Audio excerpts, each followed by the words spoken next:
calling all members of the in crowd. If you want to get in on the action, we want to hear from you. Hit us up, faderoutemail@gmail.com, or slide in our DMs on IG at FadeRoutePodcast, or drop us a line on X at FadeRouteDNZ. You can find us on Facebook, The Fade Route with DNZ. We're on Spreaker. We're on YouTube, The Fade Route with DNZ. Catch our videos.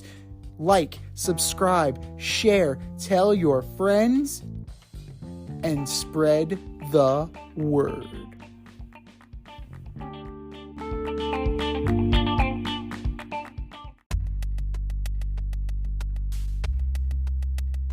Order up!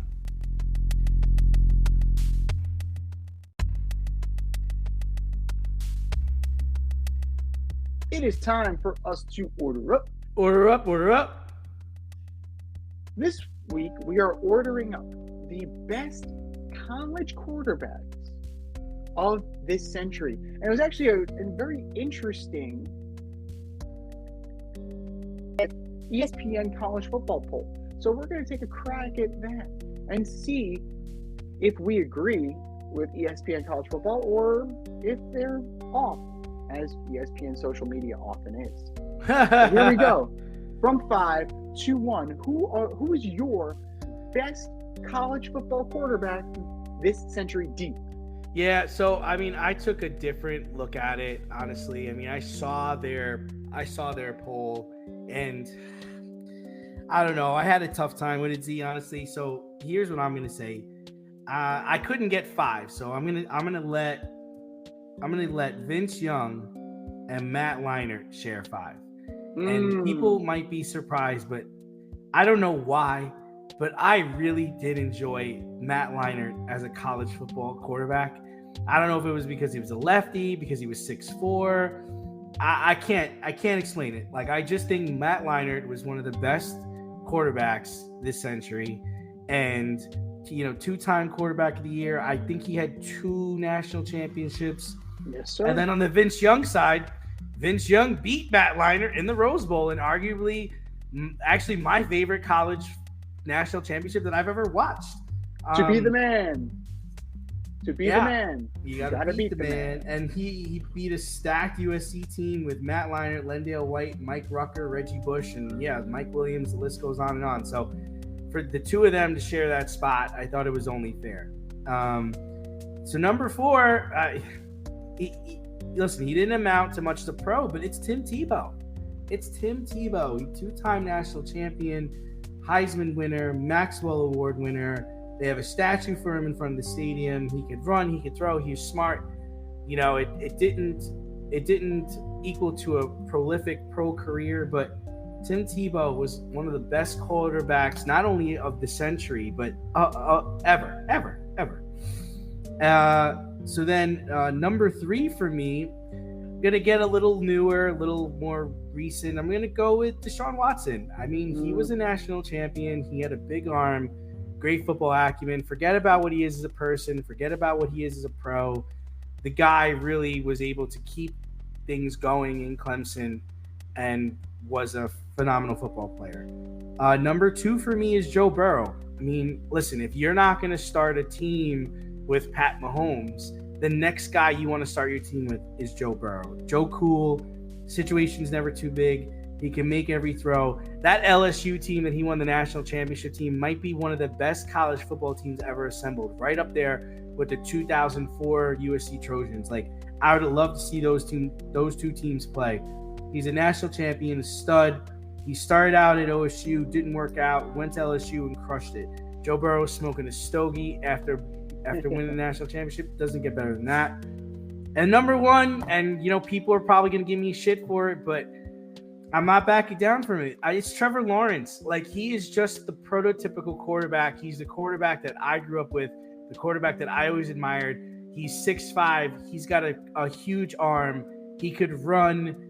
He won a national championship. He had 2 appearances in the national title game. I'm pretty sure his first loss between college and high school was in his second national title game. I'm pretty sure the man only lost 2 games in the matter of 6 years between his high school career and his college career. That's how good he was. And I'm still a fan of his. I still think there's tremendous upside from him. But I remember watching him play and saying, man, this is the next Joe Montana. He is Joe Montana. And I like Trevor Lawrence. That's my guy. We talked about ESPN social media, right? Where's Trevor Lawrence on the list? He's not. He's not. Yeah, he's not. He's not. Bro, are you kidding? Not. Cam Newton is. Cam Newton is for 2,000 yards in college. Yeah. Cam Newton. Good. No, I was gonna say Cam is good. I mean, don't get me wrong. I remember watching his season, and I remember how great he was. But I take these guys over Cam. I don't know. I mean, he couldn't play on that Tebow team. That's my opinion. The bottom line is this: Cam Newton, like, as good as he is, right? And Cam Newton is very good. Was very good. Outside of whatever happened last week when he got jumped by those guys at the 7-on-7. That was a disaster. That was a disaster. Whatever's gone on off the field in college, and early on in his professional career, he was a game wrecker. But not match up to anybody on this list. He didn't even throw for 3,000 yards. He played for 6. He had 6 completions. He had 12 passes on the University of Florida. 12 passes. Why? Because it's Tim Tebow. So Cam Newton should not be on this list. He should not sniff that list. Oh, yeah. And just before you get into your list, one of the things I wanted to note, just to go back to the Matt Leinart. Matt Leinart's college quarterback room was fucking stacked. Mm-hmm. Carson Palmer, Bingo. Matt Leinart, Matt Castle, John David Booty. Now, I know John David Booty didn't amount to much, but Carson Palmer was a baller. Matt Castle played pretty well when he was with the Patriots, but I was just surprised that all 3 of those guys were in a quarterback room together. So John David Booty may not have amounted to much, right? But he did come from the same family. So the Booty name lives on, right? So we went from J.D. Booty, his brother Josh Booty, who played for the Marlins, and he was an NFL quarterback. The Booty clan lives on. Booty, right? Booty, rocking everywhere. There we go. Booty. Like, it's just fun saying general booty, not specific booty.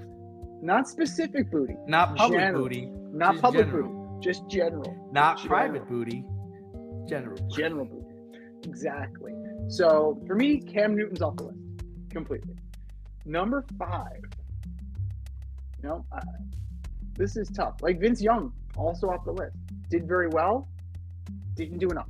But he did beat Matt Leinart, but I gotta say, Matt Leinart was more prolific over the breadth of his career. So I'm looking at the breadth of his career. Number 5, I'm gonna go Joe Burrow. Won a chip. Absolutely, what you want to be as a prototypical quarterback. His time at Ohio State didn't do much for him. He took off at LSU under Coach O. So good for Joe Burrow. Stud. An absolute stud. Number 4, we got to reach back, right? We're reaching back. I got to go Matt Leinart as well. Like Matt Leinart. This list is very much recency bias, right? Like you think about the early 2000s in terms of quarterbacks coming out of college, right? Ken Dorsey was very good too. Like Ken Dorsey's nowhere near this list. Think about some of the guys that we've seen play come out of college who were great college quarterbacks. Yeah, they didn't make it in the pros. Like a guy like Jason White. Jason White was a good quarterback. Bulky knees aside. Matt Leinart, prolific passer, accurate passer, 65% accuracy, and those 2 national championships certainly help.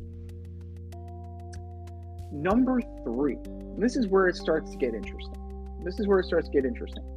Because you have RG3 or Baker Mayfield. And this is tough, right? Because of the fact that they're, in terms of skill sets, RG3 was a very good passer. Baker's a better passer than RG3. RG3, an amazing running quarterback, right? Like, guy was a track star. Won the Heisman. Baker also won the Heisman. Like getting down to brass tacks here, like they could be a number 3. I'm gonna put Baker Mayfield ahead of RG3. So Baker Mayfield's at the 3, RG3. Actually, RG3 number 3. I think that's fair. Just for what he was able to do.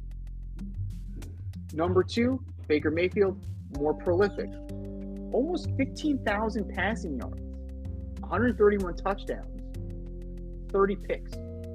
We kind of forget how good Baker Mayfield is because of what he's done in the NFL. But in college, Baker Mayfield was the man. Only threw 30 picks in college. So my number 2 is Baker Mayfield. And number 1 was coming. Come on. We're talking about college quarterbacks of the 2000s. There is only one right answer. I know you said Trevor Lawrence. I'm busting your balls. But it's Tim Tebow. Yeah. You cannot think of college football without Tim Tebow. Like, he was Mr. College Football, right? Like, that was him. Like, they branded the league around him. Mr. College Football. Synonymous. Winner. National champion. From a freshman to a senior. The whole thing. It all fell apart in the NFL. But not everybody's meant to play in the NFL. And I'm breaking some news there. Not everybody's meant to play in the NFL. Tim Tebow, not meant to play in the NFL. Not meant to play in Major League Baseball. In that moment in time, he was meant to be a college quarterback, and he did very well. He absolutely delivered the goods and was the face of the entire sport. And is still talked about to this day. What more do you need? Thanks for listening to this episode of our podcast. If you like what you heard and want to hear more, be sure to like and subscribe on your favorite podcast platform. Rate us 5 stars, leave us a review, turn on subscription notifications, and tell your friends. Spread the word, spread it wide.